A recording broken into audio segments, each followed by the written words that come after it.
할렐루야. 오늘도 우리와 함께 하신 하나님 앞에 기도하면서 목요 예배 시작하겠습니다. 기도하시겠습니다. 하나님 아버지, 오늘도 우리가 하나님 앞에 예배하러 모였습니다. 하나님을 찾고 부르짖는 자들의 소리를 들으시고 우리가 하나님 앞에 가까이 나아가고자 하오니 우리를 만나주시고 함께 하시며 우리에게 꼭 있어야 될 것들을 채우시고 도와주시되 우리에게 영적 분별력이 있어서 하나님이 하시는 일들을 잘 분별할 줄 아는 지혜와 영감이 있도록 도우시고 역사하여 주시옵소서. 예수님의 이름으로 기도하였습니다. 아멘. 하늘에 계신 우리 아버지여, 이름이 거룩히 여김을 받으시오며 나라의 마옵시며 뜻이 하늘에서 이룬 것 같이 땅에서도 이루어지이다. 오늘날 우리에게 일용할 양식을 주옵시고 우리가 우리에게 죄 지은 자를 사하여 준 것 같이 우리 죄를 사하여 주옵시고 우리를 시험에 들게 하지 마옵시고 다만 악에서 구하옵소서. 나라와 권세와 영광이 아버지께 영원히 싸움나이다. 아멘. 찬송가 421장 함께 찬양하겠습니다. 421장입니다.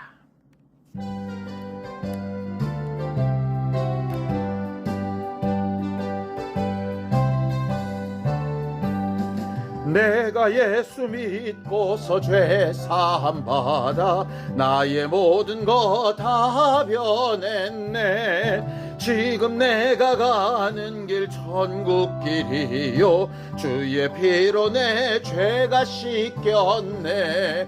나의 모든 것 변하고 그 피로 구속받았네. 하나님은 나의 구원 되시오니 내게 정죄함 없겠네. 주님 밝은 빛 되사 어둠에 치니 나의 모든 것 다 변했네. 지금 내가 주 앞에 온전케 됨은 주의 공로를 의지함일세. 나의 모든 것 변하고 그 피로 구속받았네. 하나님은 나의 구원 되시오니 내게 정죄함 없겠네. 내게 성령이 임하고 그 크신 사랑 나의 맘에 가득 채우며 모든 공포 내게서 물리치시니 내 맘 항상 주 안에 있겠네. 나의 모든 것 변하고 그 피로 구속받았네. 하나님은 나의 구원 되시오니 내게 정죄함 없겠네. 하나님 아버지, 오늘도 우리가 하나님 앞에서 정직한 모습으로 우리의 연약함을 다 드러내어 보내고 주의 은혜와 공로만 의지하기를 원합니다. 우리는 하나님 앞에 자랑할 것이 아무것도 없음을 고백하고 하나님이 우리를 위하여 베푸신 것을 분명히 기억하며 예수 믿고 변화된 삶을 살아가기 원하오니 우리의 모든 언행 심사를 붙드시고 하나님을 닮아가는 성도들이 되게 하여 주시옵소서. 믿음으로 언금한 손길들 위에 복을 주시고 하나님이 우리에게 이미 베푸신 것들에 감사하여 싸우니 앞으로 우리의 남은 생애 동안도 하나님을 더 가까이 할 수 있는 신령한 교회들이 되도록 도우시고 인도하여 주시옵소서. 예수님의 이름으로 기도하였습니다. 아멘. 하나님의 말씀은 잠언서 23장 1절에서 8절까지 말씀을 함께 합독하겠습니다. 잠언서 23장 1절에서 8절까지 말씀입니다. 함께 읽습니다. 시작. 내가 관원과 함께 앉아 음식을 먹게 되거든 삼가 내 앞에 있는 자가 누구인지를 생각하며 내가 만일 음식을 탐하는 자이거든 내 목에 칼을 둘 것이니라. 그의 맛있는 음식을 탐하지 말라. 그것은 속이는 음식이니라. 부자 되기에 애쓰지 말고 내 사사로운 지혜를 버릴지어다. 내가 어찌 허무한 것에 주목하겠느냐. 정령이 재물은 스스로 날개를 내어 하늘을 나는 독수리처럼 날아가리라.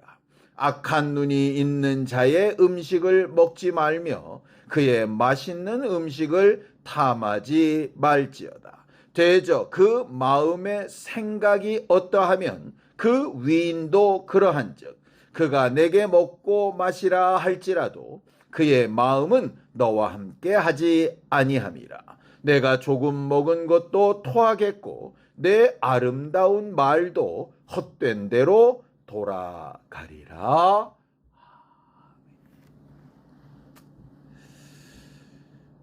우리 하나님은 모든 것을 계획하시고 진행하시며 그 마지막까지 심판하시는 전능자이십니다.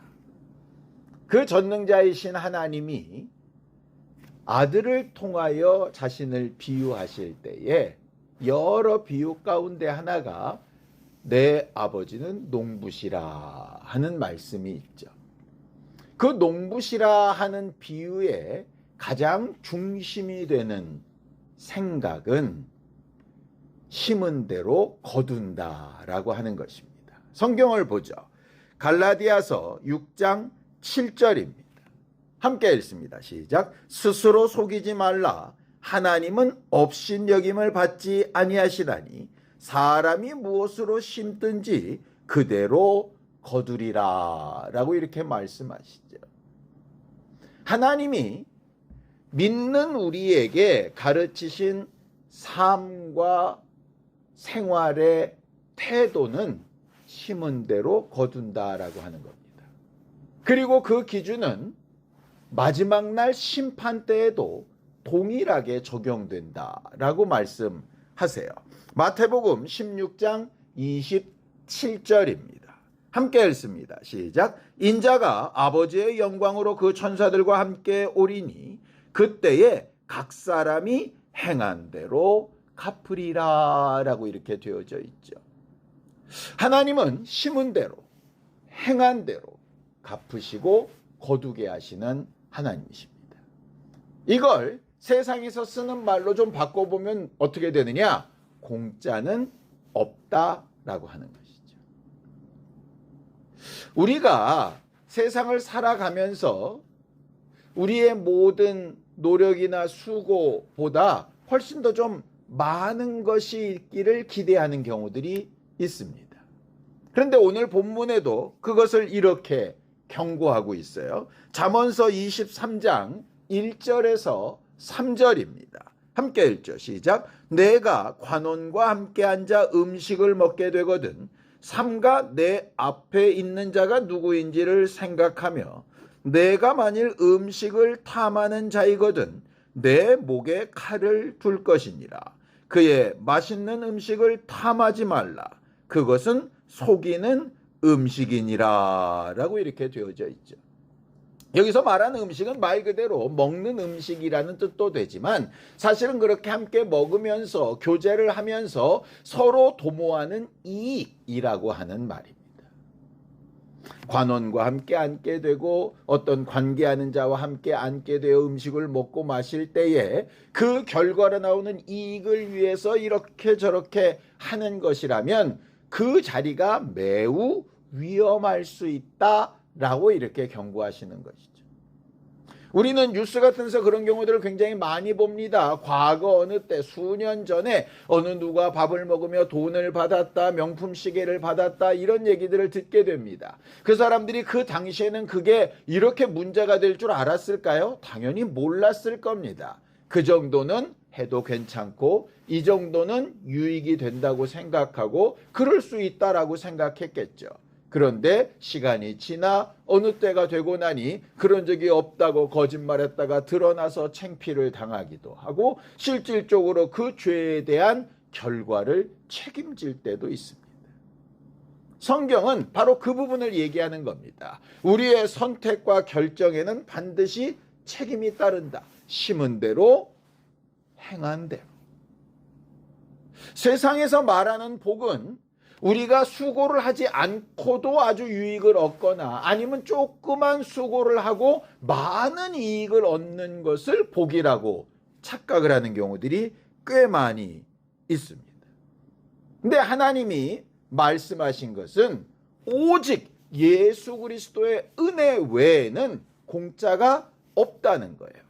에베소서 1장 6절입니다. 함께 읽죠. 시작. 이는 그가 사랑하시는 자 안에서 우리에게 거저 주시는 바 그의 은혜의 영광을 찬송하게 하려는 것이라 라고 이렇게 되어져 있죠. 물론 예수 그리스도의 은혜도 우리의 입장에서 거저 주시는 것 공짜이지 하나님의 입장에서는 아닙니다. 세상의 어떤 것보다도 중요한 독생자를 내어주시고 그 죽음과 희생과 사랑을 대가로 우리를 구원하신 거거든요. 그러니 어찌 보면 예수 그리스도의 은혜조차도 사실상 공짜라고 보기 어렵습니다.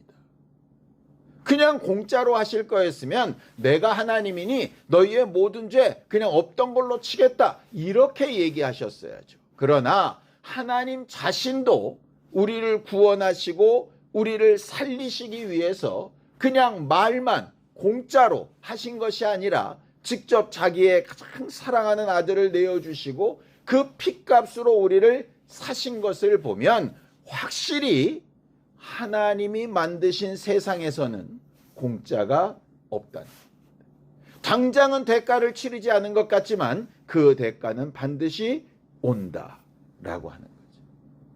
세상 사람들이 적은 수고나 아니 수고 없이 그냥 거저 얻는 것을 복이라고 생각할 때 그 복의 결과물이 대부분 뭡니까?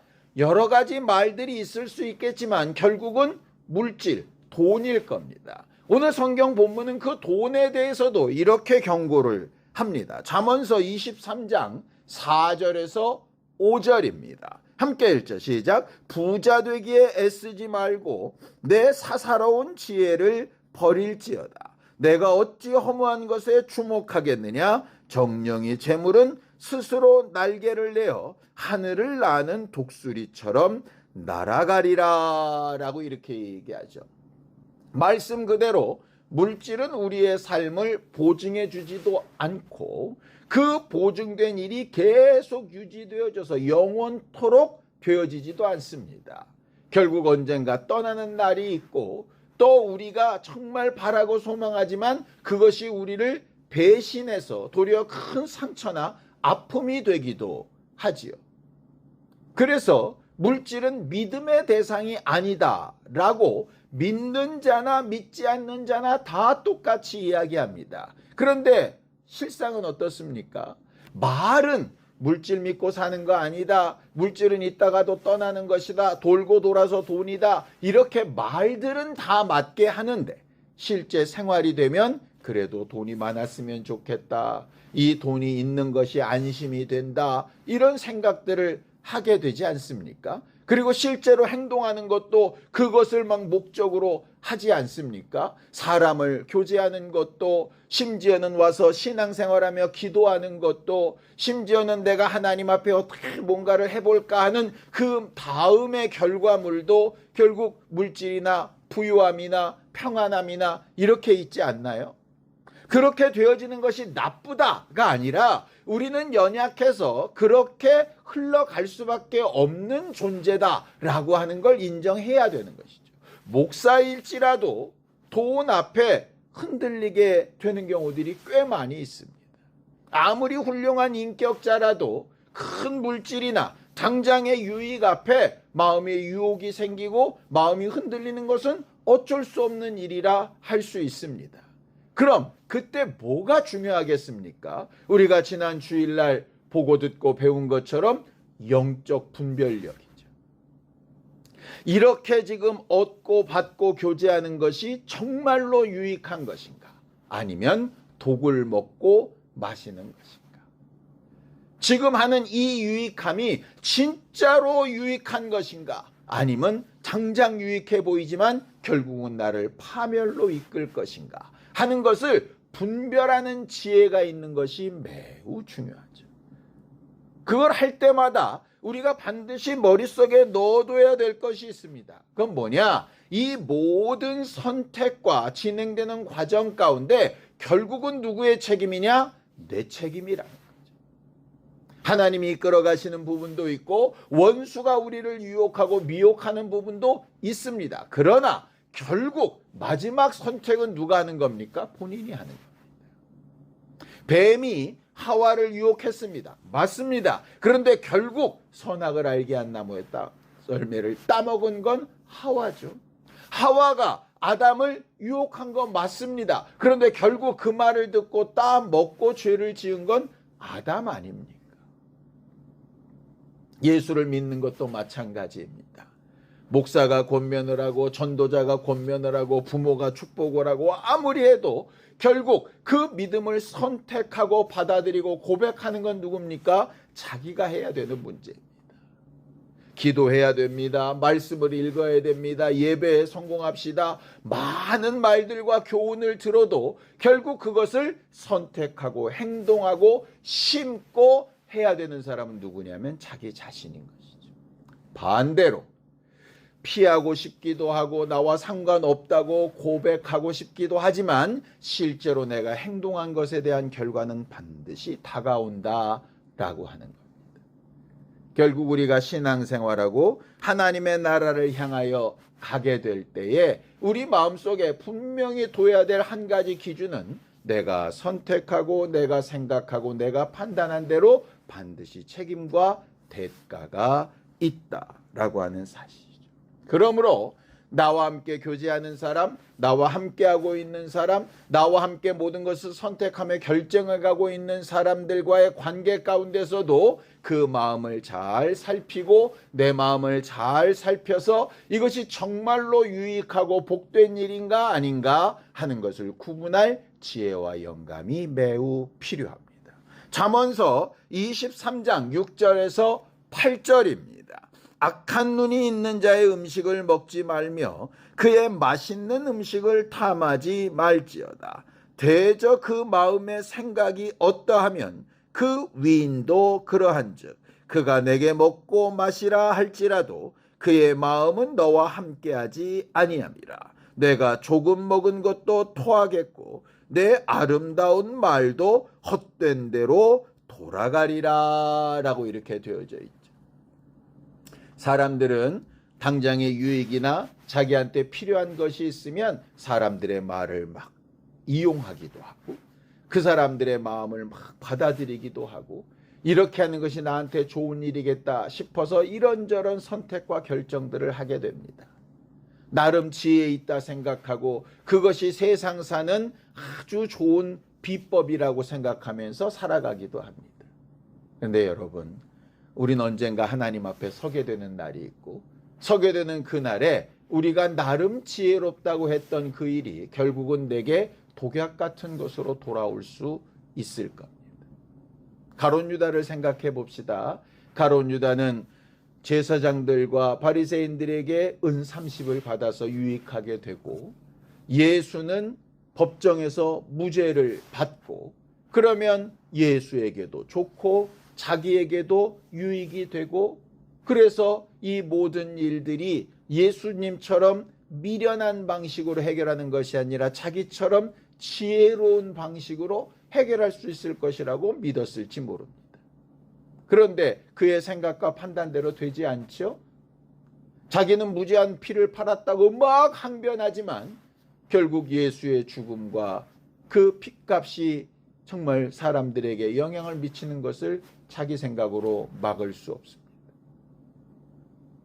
자기의 선택과 결정과 행동에 책임과 대가가 따르게 되는 것이죠.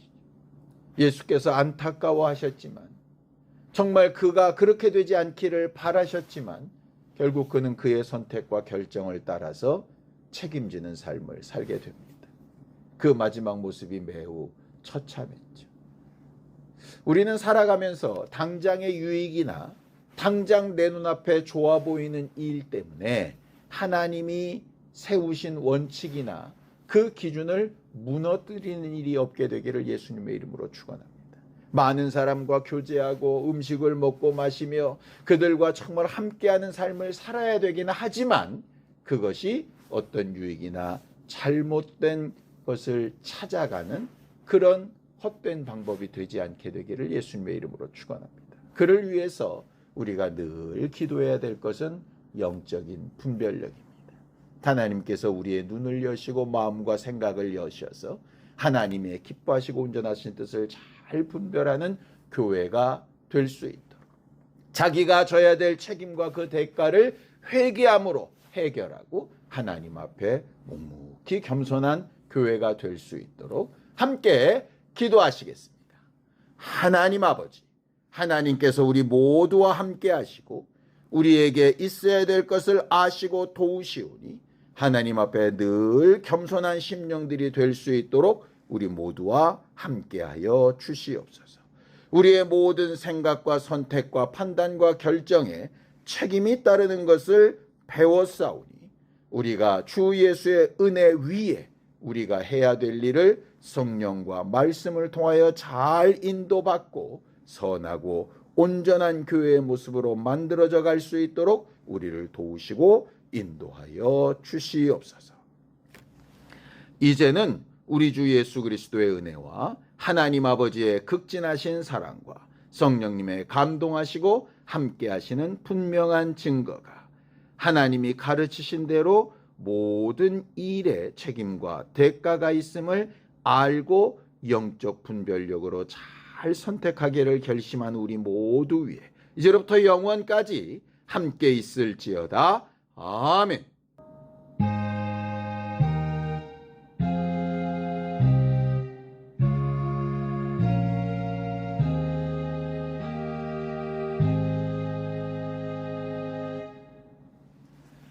영적 분별력이 있는 신령한 교회가 될 수 있도록 함께 기도하시겠습니다.